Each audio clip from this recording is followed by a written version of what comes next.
যদি আমরা আইল্যান্ডের টাইমটা ম্যাচ করতে না পারি, আমরা সকালে ব্রিজে যাইতে পারলে ব্রিজে গেলাম, ওই খবরটাও নেই। ও আজিজ যে কথা বললেন ওইটা কি ওই কেবল কার দিয়ে ব্রিজের ওখানে যাইতে হয়? একসাথে না? ওই জায়গাটার নামই হচ্ছে মানে ব্রিজটার উপরে, ওইটাও তো একটা অভিজ্ঞতা। কেবল কার না হয় ঘুরছি, কিন্তু ব্রিজের উপরে এত উপরে, এটাও তো একটা অভিজ্ঞতা। আজিজ বলবে ওটা কি কাছের ব্রিজ? হ্যাঁ, ওটা কি কাছের? মানে কিছু একটা ব্রিজ দিয়ে, মানে অনেক নিচে ইয়ে আছে আর কি, একদম ব্রিজ জাস্ট ওই, মানে অনেকে ছবি টবি দেখছি ওখানে।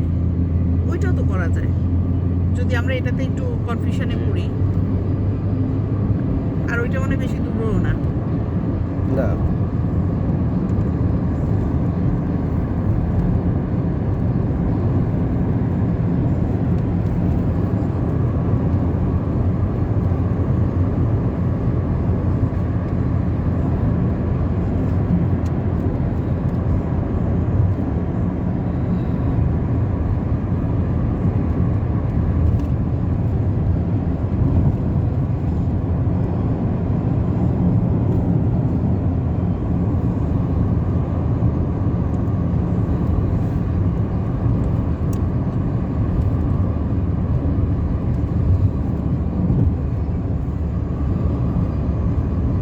এগুলো সবই অভিজ্ঞতা। যেহেতু আপনার হইলো আমাদের সব কাজ ওইদিকে, তাহলে ওইদিকে থাকাটাই সুবিধা।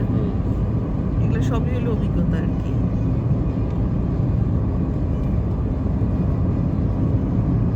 কিন্তু সমস্যা হচ্ছে আমাদের ক্যাটাগরির মানুষ এক জায়গায় 2 বার 3 বার রেয়ার। মানে আমরা ওই রকম না যে ফ্রিকুয়েন্টলি এখানে বারবার যাচ্ছি, এখানে বার যাচ্ছি।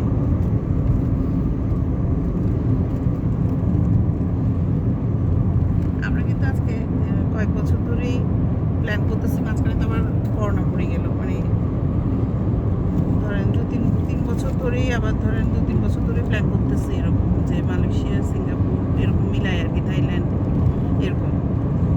তো একবার প্ল্যান করলাম, টাকা পয়সার হিসেবে মিলে না। ফ্যামিলি নিয়ে আসলে তো বেশ ভালো অ্যামাউন্ট খরচ করতে হবে, আর বাচ্চা নিয়ে আসলে যত আরামদায়ক।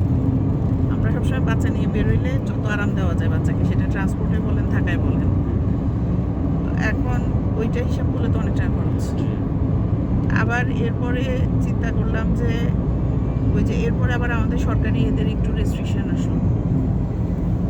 রেস্ট্রিকশন যেমন এরা সব আসছে কীভাবে জানেন? এই যে আমাদের ব্যাংকের মহিলারা যেগুলো যাচ্ছে, ধরেন জামাইদের নর্মালের সাথে ওই এখানে মেডিকেল পারপাস দেখাচ্ছে, এই দেখাচ্ছে, এনওসি পাচ্ছে না তো নাইলে। এখন আমরা তো একটু টাফ, সত্যি কথা হচ্ছে সবাই জানে, স্যার ম্যাডামরা বা ইয়েরা এখানে মিথ্যা বলে যাওয়াটা একটু নিজের কাছে খারাপ লাগে আর কি। ধরেন অত লোকজন জানলো না, মানে বড় স্যাররা জানলো না, আমি একটা এমনি চলে গেলাম একটা ফাইল দিয়ে। বাট আমাদেরটা তো তখন দেখা যাবে স্যাররাও বারবার জিজ্ঞেস করবে কী হয়েছে বা কী, মানে একটা এভাবে মিথ্যা দিয়ে যাইতে একটু ইয়ে লাগে। সব যাচ্ছে এভাবে, যতজন গেছে আমাদের ব্যাংকে সব বিভিন্ন পারপাস দেখাই গেছে, ইয়ে না, ঘোরাঘুরি না।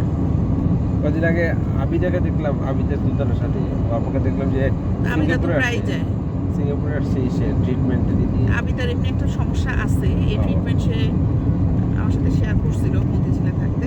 ইন্ডিয়া তো একবার, আর ওর হাজব্যান্ড ব্যবসা করে, তো উনি প্রায় বিভিন্ন দেশে যায়, যে ওই চান্সে ফাঁকে ফাঁকে ওটা নিয়ে যায় সাথে, ও বাচ্চাদেরকে রেখে যায়। ওর হাজব্যান্ডের সাথে বেশিরভাগই, মানে নিশ্চয় 2-1 মনে হয় বাচ্চাদেরকে, বেশিরভাগই ধরেন শর্ট ট্রিপে যায়, 3 দিন 4 দিন, মানে সর্বোচ্চ 3 দিন 4 দিন 5 দিন, মানে ফ্যামিলি নিয়ে তো মানুষ এত শর্ট ট্রিপে যায় না। সে একটু শর্ট ট্রিপে যায়। হাজব্যান্ড তো বিজনেস পারপাস বিভিন্ন জায়গায় যায়, ধরেন তেমন কাজ না থাকলে নিয়ে ওকে ডাক্তার দেখায় আনে, কাজ কম থাকলে।